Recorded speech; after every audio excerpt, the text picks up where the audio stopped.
안녕하세요. 토요미스테리 디바제식합니다.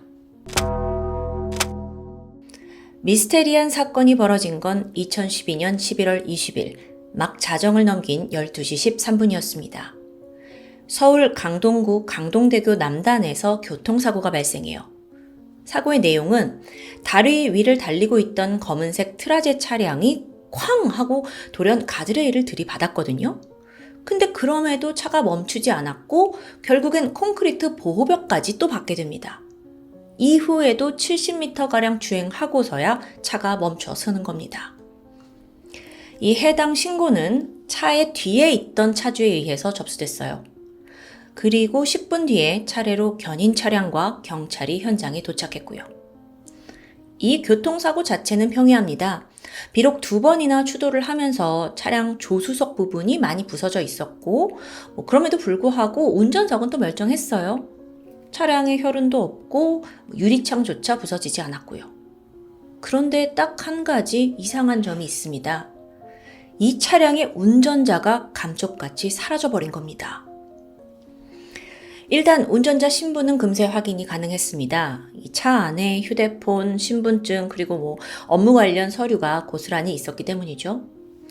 그의 정체는 42살의 남성 배석중 씨. 경기도 하남시에서 기업형 슈퍼마켓을 운영하던 점주였어요.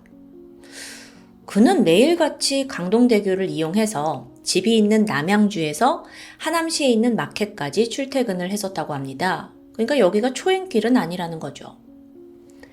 사고 당일 그의 퇴근하는 모습은 가게에 있는 CCTV에 잘 남아 있습니다. 이날 배 씨는 다른 직원이 모두 퇴근한 후에도 홀로 남아서 잔업을 했고요.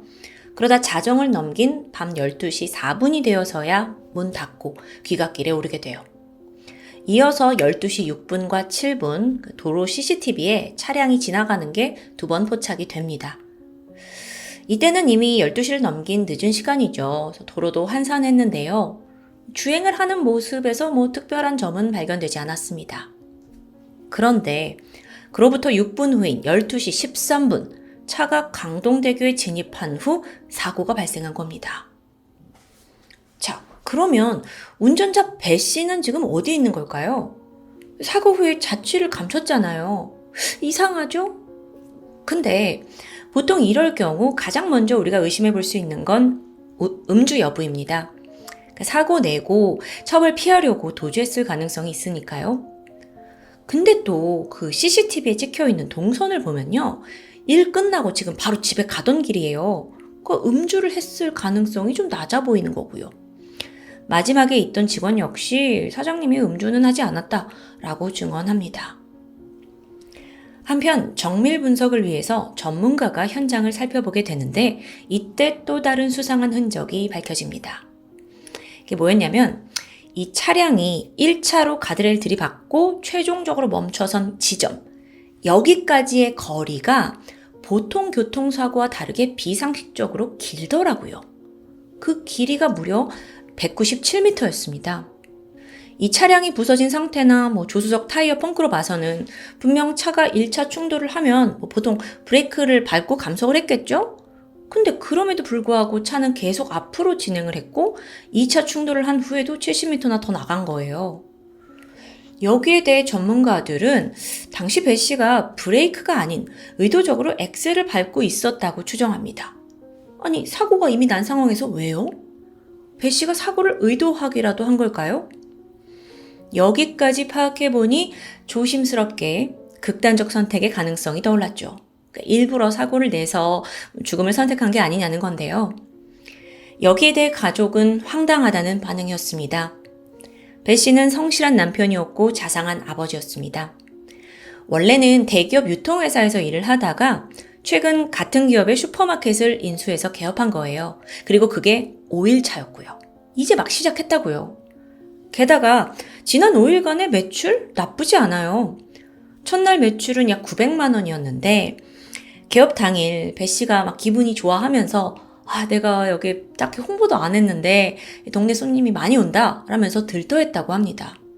또 그러면서 앞으로 열심히 이 가게 잘 해나가면 아이들을 좀 더 좋은 환경에서 키울 수 있다라고 희망에 차 있었고요. 이런 상황에서 극단적 선택을 한다고요? 아니, 그것보다도 사고 당일에 사실 배 씨의 차량 안에는 800만 원의 현금 다발이 있었습니다. 당일 매출을 모두 정산한 거죠. 말도 안 돼요. 가족과도 화목했고 평소 주변에 원한을 사는 그런 성향도 아니었고요. 돈 문제로 얽힌 인물 없습니다. 그렇다면 만약 배 씨가 지금 거액의 현금을 들고 있다는 걸 안 누군가가 그를 납치한 건 아닐까요? 아니, 근데 현금이며 소지품은 왜 고스란히 차 있었을까? 지금 사라진 건 오직 하나, 배석중 씨 뿐입니다. 경찰 수사는 막다른 길에 직면합니다. 아니, 그럼 혹시 배 씨가 이 대교 아래로 추락한 건 아닐까? 경찰도 이 가능성을 염두에 두고 인력을 동원해서 강동대교 일대 한강변에서 수중수색을 진행했죠. 잠수부 출동하고 헬기까지 띄우면서 뒤져봤지만 배 씨는 모습을 보이지 않았습니다. 그 사이에 배 씨를 향한 모든 의혹도 하나씩 지워져요. 음주를 것도 아니고 채무관계도 없고 여자가 있었던 것도 아니고 도박 말도 안 되고 2차 사고 아니 납치 아니 보험금을 노린 고의 사고도 아니야. 그 어떤 것도 배 씨의 실종과 연관이 없어요. 그런데요. 그나마 한 가지 단서는 배 씨의 마지막 모습을 본 목격자가 있다는 겁니다. 목격자가 있었어요. 사고가 난 직후 강동대교를 탁 지나가던 한 운전자였는데요. 그 운전자가 봤을 때 배 씨가 로고 같은 게 새겨진 빨간색 점퍼를 입고 있었다고 합니다. 네, 이게 마트의 로고였어요. 그리고 그건 CCTV에 포착된 것과 같은 차림이었고요. 운전자에 따르면 그 빨간 점퍼를 입은 남성이 사고가 난 후에 차의 앞바퀴를 들여다보고 있었다고 합니다. 여기까지만 보고 슉 지나간 거예요. 이게 맞다면 배 씨일 가능성이 높죠. 그리고 나서 뒤이어 견인 기사가 도착을 했잖아요. 그 역시 목격을 했어요. 빨간 점퍼를 입고 있는 남자를 봤다고요. 현장에 도착해서 사고가 났네 하고 차를 봤는데 그 당시엔 운전자가 차 안에 없더라고요. 그래서 혹시 이 견인 기사가 어머나 다리 밑으로 떨어진 거 아닌가 싶어가지고 무심코 다리 밑을 내려다보게 됩니다. 이때 그 강동대교 아래에는 주민 산책로가 조성되어 있었거든요. 근데 바로 거기에 빨간 점퍼를 입은 남자가 멀뚱히 다리 위쪽을 쳐다보고 있었다고 합니다. 그래서 견인 기사가 말도 걸어요. 혹시 거기 떨어진 사람 없어요?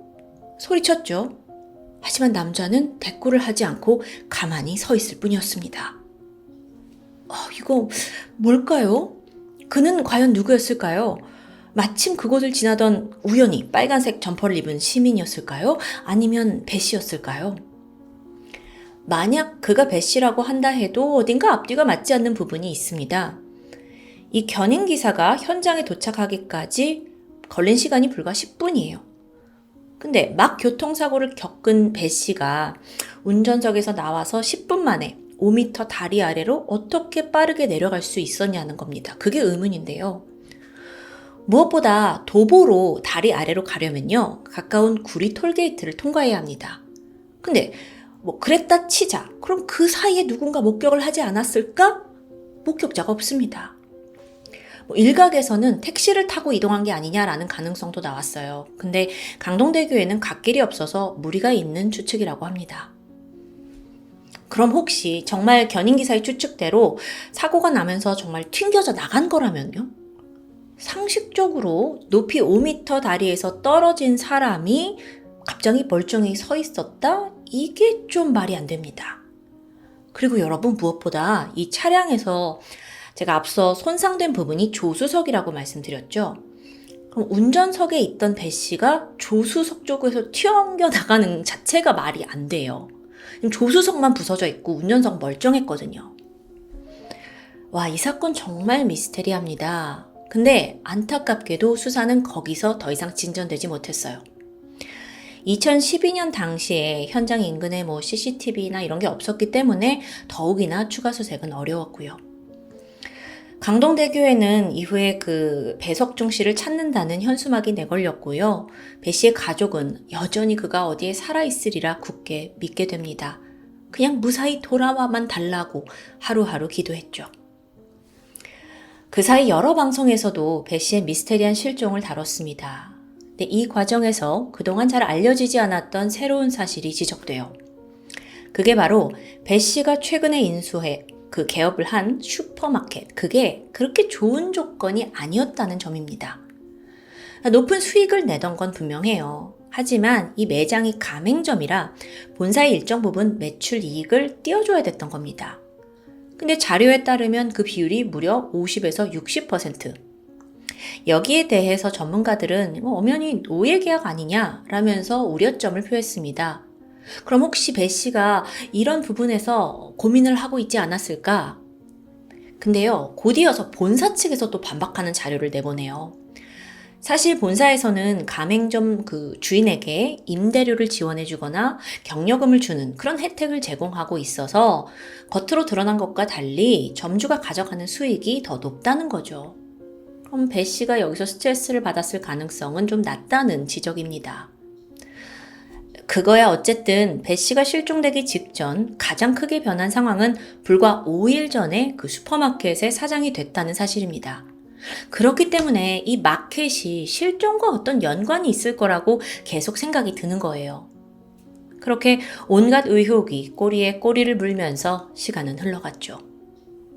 그러다 배 씨가 실종된 지 5개월이 지난 2013년 4월 17일. 이날 아침 9시 반쯤에 한강 둔치를 수색하던 순찰대에 의해 강동대교 남단 교각 아래에서 신원불명의 시신이 발견됩니다. 확인 결과 그는 배석중 씨였습니다. 그렇게 기다리던 남편이자 아버지가 결국 싸늘한 주검으로 돌아온 거죠. 경찰은 즉각 부검에 착수합니다. 그런데요, 여러분, 그 결과는 대중에 공개되지 않았습니다. 따라서 그의 정확한 사인과 발견 당시 시신이 어떤 상태였는지 그건 현재도 알 수가 없어요.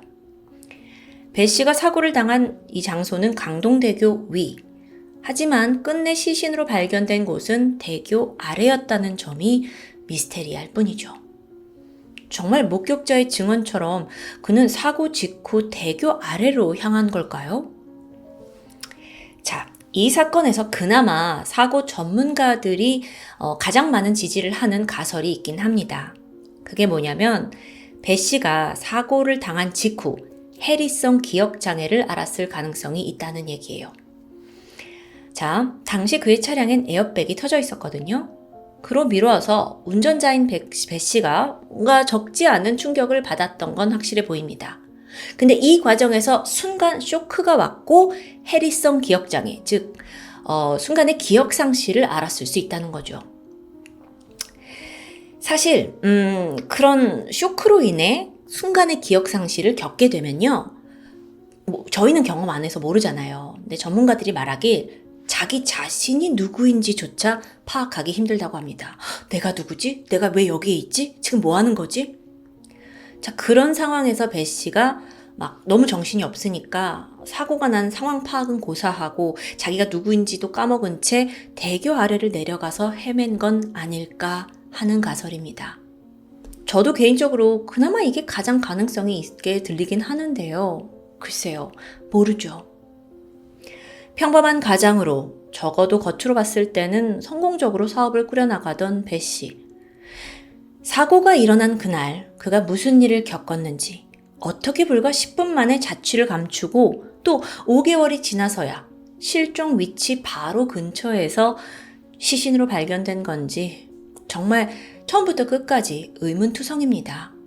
그래서인지 이 사건은 10년이 훌쩍 넘은 지금까지도 대표적인 국내 미스테리 사건으로 남아있죠. 마지막으로 고 배석중 씨의 명복을 빌면서 마치도록 하겠습니다. 지금까지 토요미스테리 디바제시카입니다. 안녕하세요. 토요미스테리 디바제시카입니다. 2007년 4월 27일 부산에서 중소기업을 운영하던 사장 최나귤 씨의 핸드폰이 울렸습니다. 그런데 정작 이 전화기를 가지고 있던 사람은 경찰이에요. 네, 여보세요? 수화기 너머로 한 여성이 작은 목소리로 속삭이는데, 남편 좀 바꿔주세요. 자, 남편이라고 했으니까 이건 아내 조 씨라는 걸까요? 경찰이 다급하게 말합니다. 경찰이에요. 전화 끊지 마세요. 하지만 순간 연결이 뚝 끊어버렸죠. 여러분, 남편 최나귤 씨 그리고 아내 조영숙 씨, 이들 부부는 현재까지 실종 상태입니다. 사건의 전말을 알기 위해서 시간은 그날로부터 8일 전인 2007년 4월 19일로 거슬러 올라갑니다.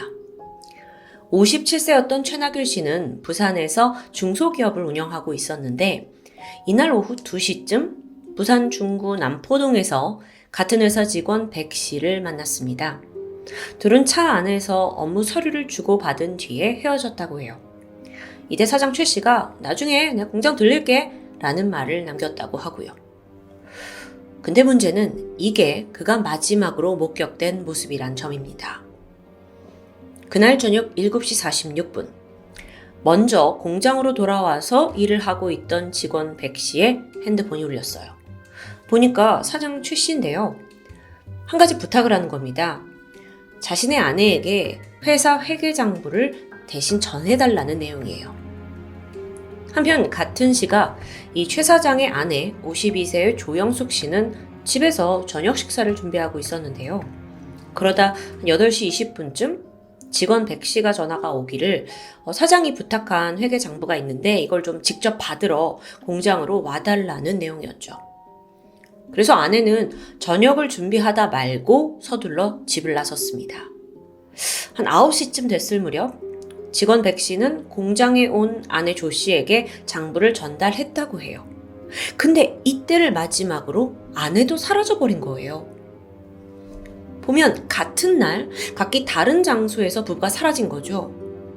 근데 안타깝게도 실종 신고는 무려 4일이 지나서야 접수됩니다. 자녀뿐만 아니라 가까운 가족들이 모두 서울에 살고 있어서 이 부부의 실종 사실을 금방 눈치채지 못했다고 해요. 어쨌든 뒤늦게 신고를 접수받은 경찰은 가장 먼저 목격자 진술을 확보해야겠죠. 이 중에서도 가장 중요한 인물은 바로 회사 직원 42살의 백 씨입니다.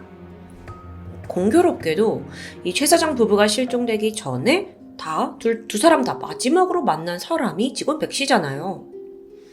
조사에 들어갔는데 백 씨가 말하길 부부에게 평소와 다른 점은 전혀 없었다고 해요. 이후에 백 씨의 증언은 일관됐습니다. 무엇보다 사장 부부가 실종되던 날 오후 자기는 공장에 있던 중이었고 또 분명 최 사장이 전화를 걸어와서 자기 통화까지 했다. 그렇기에 아내에게 장부 준 거고요. 기록을 보니까 실제 통화 내역이 남아 있어요. 그렇다면 백 씨가 적어도 이 실종과는 관련이 없다는 게 알리바이로서 입증이 되는 셈이죠. 한편 경찰은 부부가 살고 있던 아파트 근처의 CCTV를 확인했습니다. 그 결과 조영숙 씨가 실종날 저녁 지하철을 타고 공장 근처에 내린 사실까지는 확인했어요. 근데 이후에 공장까지 제대로 도착했는지는 알 수가 없었고요. 근데 직원 백 씨가 분명 아내에게 장부를 건네줬다고 했잖아요. 또 여기에 더해서 또 다른 직원 한 명도 공장 마당에서 저 아내 조 씨 봤어요 라고 증언을 합니다. 아니 그렇다면 공장에서 일을 마치고 이후에 조 씨는 어디로 사라졌다는 걸까요? 그런데 부부 중에 이 남편 최나귤 씨의 흔적이 생각보다 가까운 곳에서 포착됩니다. 4월 23일인데 그 실종신고가 접수된 바로 그날 부부가 살던 아파트 단지를 경찰이 좀 뒤지게 돼요. 그러다가 화단에서 최 씨의 휴대폰을 발견한 겁니다. 이후로 경찰이 계속 보관하고 있었던 거고요. 그러다가 4일 후인 27일 날 띠리리리 핸드폰이 울리더니 아내 조 씨가 남편 핸드폰으로 전화를 걸었던 상황인 거죠. 그럼 지금 뭐예요? 둘이 같이 없다는 거잖아요. 아니면 그렇게 의도한 걸 수도 있고요. 전화는 금세 끊겼는데 다행히 경찰이 위치 추적으로 발신지를 찾아내요. 보니까 울산 시외버스 터미널 기지국 인근. 갑자기 울산이 등장하죠? 그래서 경찰이 가서 주변의 CCTV를 다 뒤져보는데 아내 조 씨의 모습이나 흔적은 발견되지 않습니다. 그런데 전화는 이게 끝이 아니었죠. 다시 3일이 지난 4월 30일 이번엔 아내 조 씨의 친구에게 전화가 걸려왔어요. 근데 이상한 말을 하는 거예요.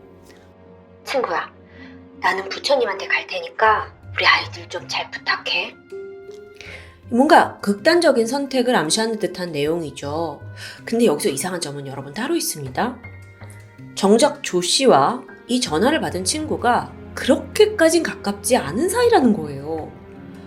보통 이런 전화를 하면 정말 내 아이들을 자주 받고 잘 아는 절친한테 했겠죠.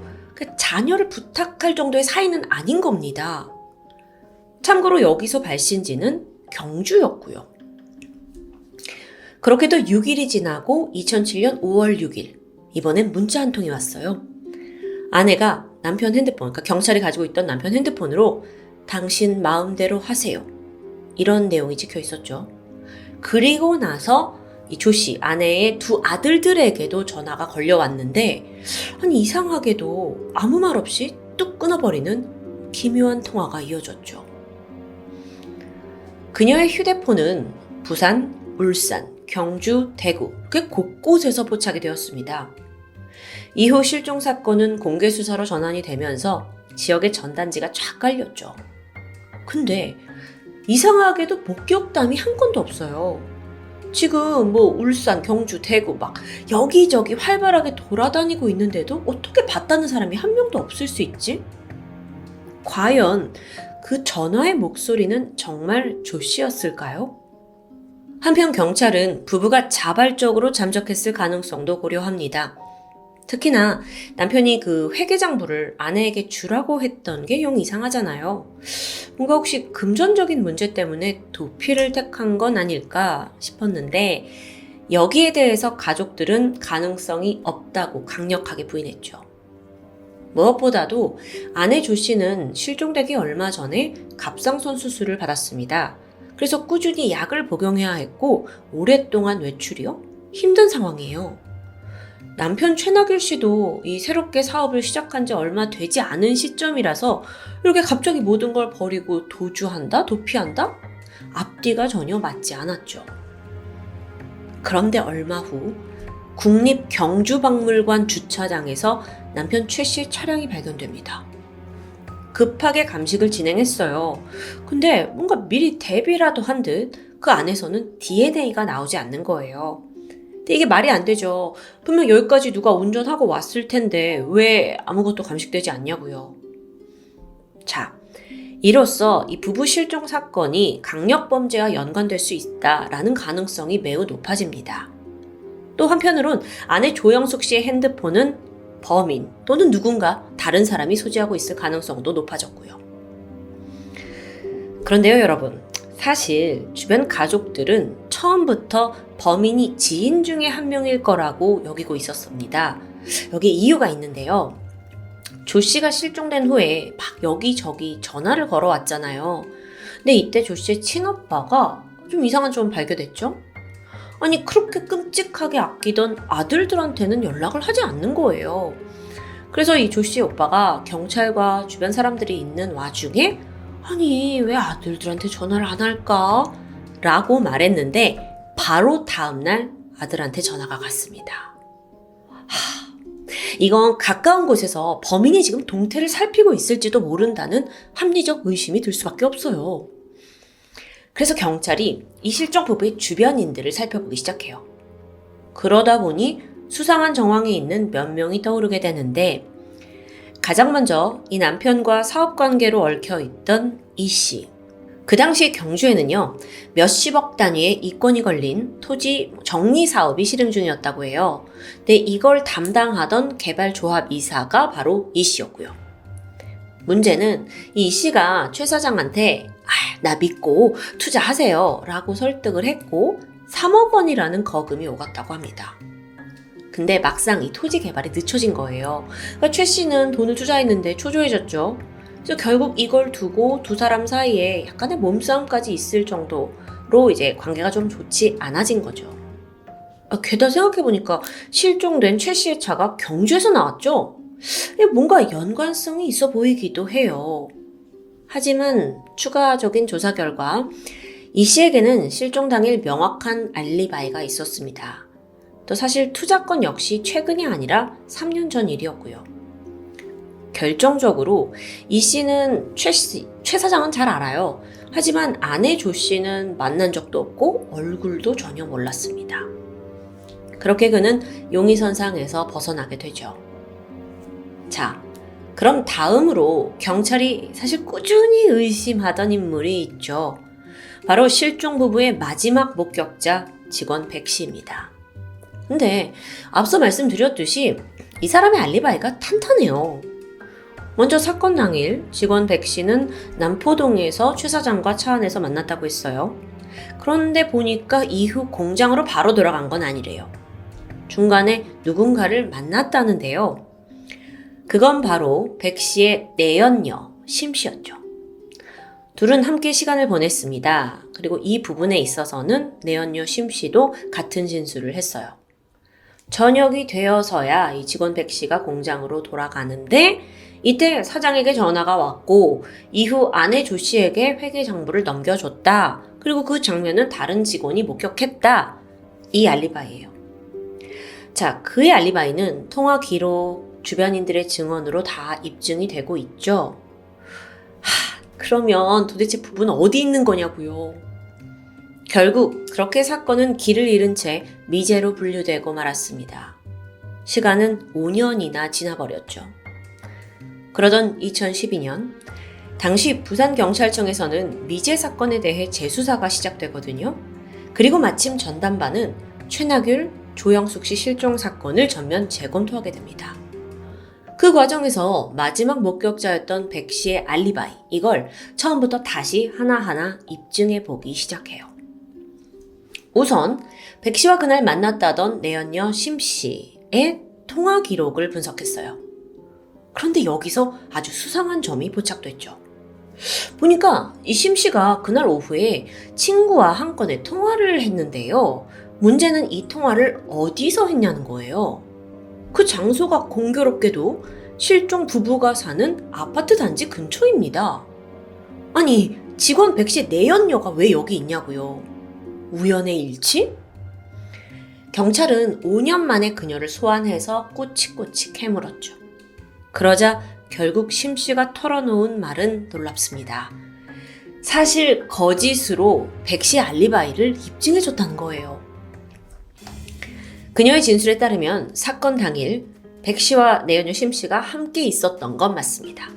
그런데 이때 백 씨가 뭐라고 했냐면 내 약속이 좀 있어서 이따 다시 보자. 얼마간 자리를 뜨게 되죠. 그리고 나서 돌아왔습니다. 근데 백 씨가 돌연 핸드폰 하나를 심 씨에게 건네줬어요. 그러면서 너 이 전화 가지고 부산 주례동 아파트 단지에 가서 내가 정해준 시간에 나한테 전화 한 통 걸어. 이 휴대폰은 바로 최나귤 씨의 것이었습니다. 그리고 백 씨가 알려준 그 아파트 역시 최 씨 부부가 살던 곳이고요. 그러니까 애초에 최 사장과 통화를 했다라는 알리바이 자체가 다 조작된 거예요. 자기가 그 핸드폰 들고 있었던 거고요. 심 씨는 이 백 씨가 시킨 대로 이 아파트 단지 근처에 가가지고 전화를 했죠. 그리고 나서 그 핸드폰을 다시 백 씨에게 돌려줬다는데요. 자, 백 씨가 워낙 의심스러웠지만 지금 심 씨, 그녀도 혹시 공범인가 싶은데 당시 그녀는 지시를 따를 수밖에 없었다고 말합니다. 자신의 나체 사진으로 백 씨가 협박을 했기 때문이래요. 어쨌든 재수사를 통해서 백 씨가 최 사장의 휴대폰을 갖고 있었다는 게 명확하게 밝혀졌죠. 그럼 아내 조영숙 씨는요? 지금 상황이 모든 것을 의심해 봐야 되는 상황이에요. 그래서 공장에서 아내 조영숙 씨를 봤다는 그 직원 기억하시죠? 그 직원도 소환했죠? 여기서도 반전이 등장합니다. 직원이 사실 자긴 조 씨를 본 적이 없대요. 그냥 별 생각 없이 백 씨가 주장하는 대로 맞장구를 쳐줬다라고 말하는데 이러면 안 돼. 이런 증언을 하면 안 되죠. 그럼요. 아내 조 씨는 애초에 공장에 오지 않았을 가능성이 큽니다. 물론 백 씨가 이거 회계장부 받으러 오세요 라고 전화로 불러낸 건 맞아요. 기록이 있으니까요. 그리고 나서 이 공장 인근에서 지하철에서 하차까지 했죠. 그럼 공장에 도착하기 전에 인근 어딘가에서 일을 당한 건 아닐까요? 자, 이렇듯 범인을 백씨로 가리키는 정황은 속속 드러납니다. 아니, 그러고 보니까 이 백씨라는 사람이 사실 평범한 직원이 아니더라고요.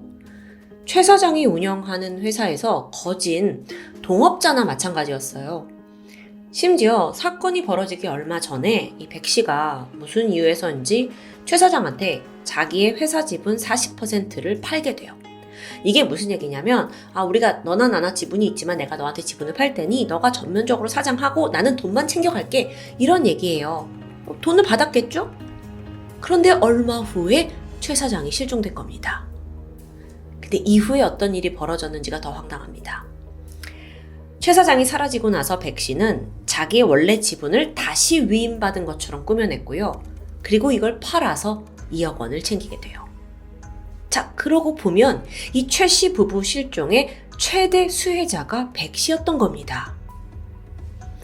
2012년 5월 15일 부산경찰청은 백 씨에 대한 체포영장을 신청했어요. 하지만 한 발 늦었죠. 이미 잠적해버린 거예요. 그렇게 연락이 두절되고 경찰이 그의 뒤를 쫓고 시간이 지나 5월 17일 마침내 백 씨는 경남 거제시의 한 주차장에서 발견됩니다. 차에 연탄을 피워두고 스스로 목숨을 끊은 상태였어요. 여긴 유서가 남겨져 있었는데 거긴 이런 말이 적혀 있었죠. 세상이 싫어, 너무 힘들어서 먼저 갑니다. 또 다른 메모가 있었는데 거기에는 주식 투자에 실패해서 경제적으로 어려움을 겪었다는 내용이 들어있습니다. 근데 여기서 실종된 사장 부부에 대한 아무런 언급이 없어요. 부부에 대한 실마리를 알고 있는 지금 유일한 사람이 이렇게 허무하게 삶을 끝낸 겁니다. 결국 경찰은 백 씨가 주식으로 큰 빚을 지고 궁핍해지니까 회사 지분 노리고 최나귤 씨와 조영숙 씨를 살해한 것으로 추정했습니다. 재수사가 5년 만에 시작되면서 뒤늦게 수사망이 좁혀오니까 이렇게 극단적인 선택을 한 정황이죠. 하지만 유력한 용의자입니다, 그는. 근데 허무하게 떠나게 되면서 사건의 진실은 미궁에 빠져버렸어요. 부부의 행방 역시 알 수 없고요. 여러분, 근데요, 이 사건에는 여전히 묘한 미스테리 하나가 남아 있습니다. 무엇보다 부부가 실종된 이후에 열흘 동안 계속해서 걸려온 아내 조영숙 씨의 전화.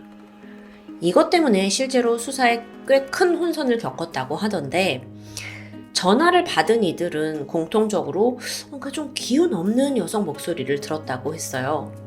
범죄 전문가들은 그녀가 조 씨가 아닐 확률이 높다고 입을 모았고요. 전화기 너머의 여성은요, 사실 친언니나 아들같이 가까운 친족과는 짧은 통화만 했거든요. 자기가 조영숙이 아니라는 걸 들통났던 게 두려웠던 거겠죠. 근데 만약 백 씨가 주범이라면 남자잖아요. 그럼 그에겐 여성 조력자가 있었다는 걸 의미하기도 합니다. 그녀는 누구일까요? 안타까운 추측이지만 이미 최 씨와 조 씨 부부는 사망했을 확률이 높습니다. 하지만 전문가들은 그럼에도 결코 수사를 포기해선 안 된다고 지적해요. 공범이 있을 수 있죠. 그리고 또 부부의 행방 여전히 미궁이고요. 이 사건에는 풀어야 할 숙제가 참 많습니다. 그래도 끝까지 사건을 파헤쳐서 남아있는 가족들의 고통이 조금이나마 어루만져지길 바랄 뿐입니다. 지금까지 토요미스테리 디바제시카였습니다.